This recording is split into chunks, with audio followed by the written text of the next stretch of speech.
Olá, o meu nome é Francisco, tenho 67 anos e o que contarei aconteceu no interior do Rio Grande do Sul, quando eu tinha por volta de 10 anos de idade. Eu lembro de tudo como se tivesse acontecido ontem. Foi um fato que marcou muito a minha vida e é uma coisa difícil de se explicar, mas fui eu que vivenciei todos os fatos. E sei muito bem como foi passar por aquele momento que até parece um pesadelo. Mas é a pura verdade, e quem está escrevendo este relato para vocês do canal é o meu neto, Pedro, que tem 13 anos. Bem, então vamos aos fatos. O ano era 1963. Eu tinha por volta dos meus 10 anos de idade. Eu era filho único nesta época. E pouco depois que eu nasci, o meu pai foi comprar cigarros e nunca mais voltou. E então, só ficou a minha mãe e eu na casa. Nós sempre tivemos uma vida simples e muito complicada. A minha mãe sempre chegava embriagada em casa e quebrava os poucos móveis que tínhamos na casa. E muitas vezes ela até chegou a me espancar e batia no meu cachorrinho também, sem motivo algum. E se não fosse eu que o protegesse sempre, ela o teria espancado até a morte. E quando estava sóbria, a minha mãe era uma mulher muito amorosa e simpática. Mas bastava uma gota de álcool e ela se transformava em um demônio. Em uma época de nossas vidas, ela simplesmente mudou. Ela parou de beber, passou a ir para a igreja e mudou de comportamento. Mas tudo isso só passou a acontecer após a vinda de um novo padre para a cidade. E nós nunca tivemos o costume de ir para a igreja. Mas a minha mãe, toda semana ela ia na missa. E dava para perceber que ela gostava muito daquele padre. E eu nunca fui de igreja. Mas se ela estava feliz e se tinha abandonado o vício da bebida, então tudo parecia estar se ajeitando aos poucos. E não demorou muito para rolar boatos na cidade de que esse padre estava namorando uma mulher. E logo essa fofoca se espalhou, pois a cidade era muito pequena, mas até então eu não havia me tocado que essa mulher era simplesmente a minha mãe. Sim, a minha mãe estava tendo um caso amoroso com o padre. Eu não podia acreditar em tamanha barbaridade. Então, já que ela saía quase todos os dias à noite, certa vez eu decidi segui-la à noite escondido, pois ela falava que ia para o trabalho, porém ela nunca trabalhou à noite, e fazia mais ou menos 2 semanas que ela estava saindo toda madrugada. Ela nunca disse que local de trabalho era esse e nem o que fazia. Bem, depois de 10 minutos que eu estava a seguindo, eu a vi entrando na pequena capela da igreja. Fiquei muito confuso, pois o que ela iria fazer lá às 23 horas? Bem, eu fui com muito cuidado para não ser percebido. Cheguei pelos fundos, pulei a cerquinha de madeira e fui até a porta dos fundos da capela. Espiei pelas frestas da madeira da porta, e o que eu vi lá, eu não podia acreditar que era real. A minha mãe estava aos beijos com aquele padre safado em meio aos amassos. Eles foram tirando a roupa e começaram a transar loucamente. E eu fiquei traumatizado vendo a minha mãe naquela cena.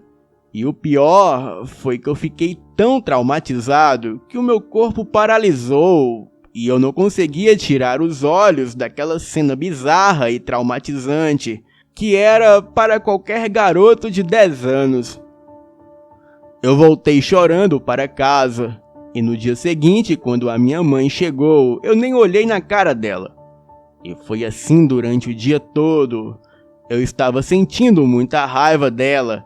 E como eu estava muito nervoso, eu fui para a rua esfriar a cabeça e até joguei bola com os guri da rua. E quando eu cheguei na roda dos amigos para ver o que eles estavam falando, todos eles comentavam sobre um cavalo negro que passava nas estradas desertas durante as madrugadas de sexta para sábado. E eles falavam que era um cavalo de uns 2 metros de altura, com uma tocha no lugar da cabeça.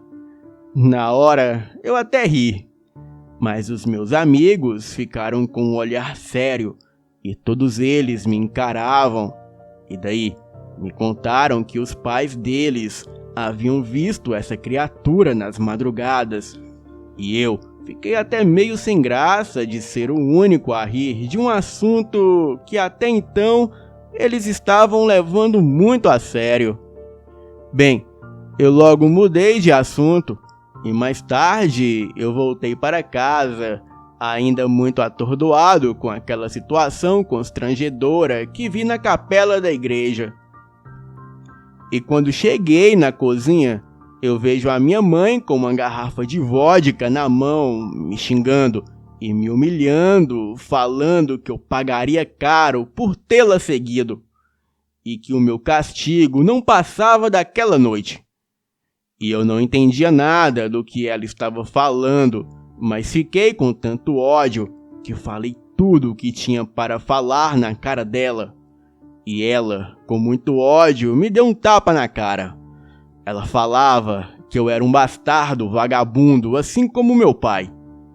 Então, eu saí de casa correndo aos prantos, pois não estava mais aguentando todo aquele sofrimento que estava passando.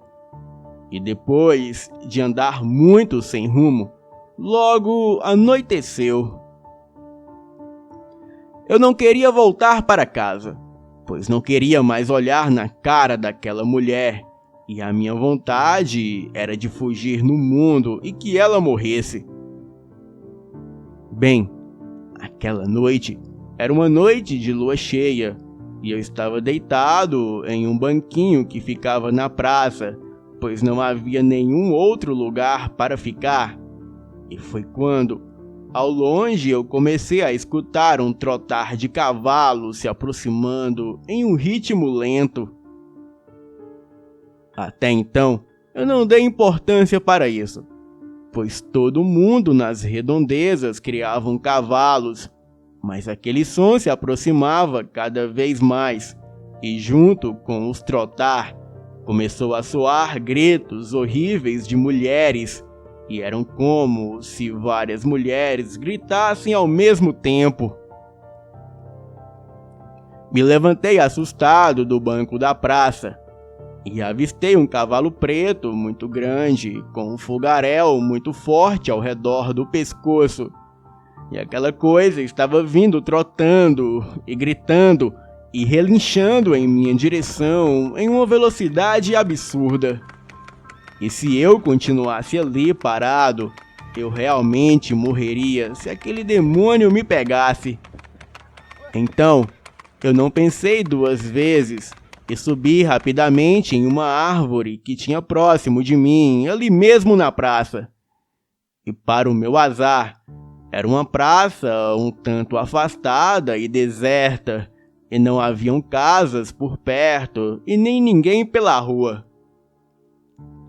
Aquela coisa ficou rodeando a árvore e soltando gritos horríveis e também dando coices na árvore no intuito de me derrubar. Aquilo, sem dúvida, queria a minha morte, e para a minha salvação, eu vejo um vizinho passando, e aquele vizinho era um ex-policial militar. Ele pegou a sua arma e disparou 3 vezes contra aquela besta. Aquele cavalo enorme, com uma labareda na cabeça, saiu relinchando e gritando em disparada pelas ruas desertas e escuras. E ele iluminava tudo por onde passava, até que aquela coisa subiu a serra e desapareceu.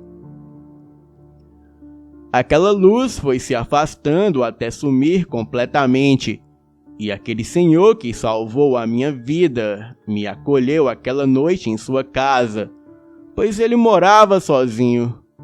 E no outro dia, ele me contou que conhecia a minha avó e que ela morava em outra cidade, que era uma cidade vizinha e bem próxima. Então, ele tirou eu e o meu cachorro de casa e fomos morar com a minha avó. Alguns dias depois, eu fiquei sabendo que a minha mãe havia parado no hospital com 3 perfurações de tiro na barriga. Porém, ela não havia resistido e morreu sem ninguém ao seu lado. Ela pagou pelas suas atrocidades que havia cometido em vida. E mesmo ela tendo me maltratado a vida inteira, e muitas vezes me humilhando, eu ainda a amava, pois ela era a minha mãe. Agora, aquele padre, bem, ele sumiu no mundo logo depois que a minha mãe faleceu, e ninguém mais soube onde ele foi parar. Essa é a história da minha vida, e se não tivesse sido aquele senhor daquela noite e a minha avó para cuidar de mim, eu não sei o que seria de mim, e eu não estaria aqui contando a minha história de vida. Eu sei que tudo isso parece coisa de filme, mas não é, pois até hoje eu carrego cicatrizes na alma que foram deixadas pela minha mãe. Boa noite.